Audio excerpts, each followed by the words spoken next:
Құрметті отандастар, қадірлі ардагерлер, құрметті менің әріптестер мен достар, ұлыстың ұлы күні Наурыз мерекесімен құттықтаймын.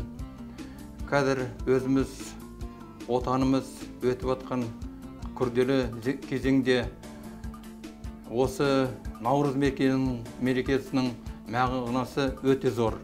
Ол іргесі сөгілмес, берекесі төгілмес, ырысы төгілмес, бір тірліктің бір үлкен мерекесі.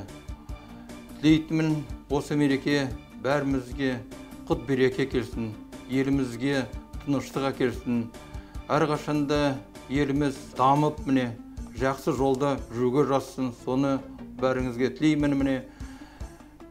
Қадірлі ардагерлер, осы мереке сіздерге адами бақыт әкелсін. Көктемнің жылдығы, көктемнің шуағы бәріміздің көңілімізді кеңейтіп, бәріміздің сенімімізді нығайтып, ырыс береке әкелсін деп, бәріңізге адами бақыт тілеймін.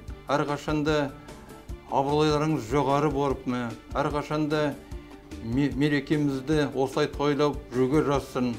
Жаңа Қазақстан жаса берсін.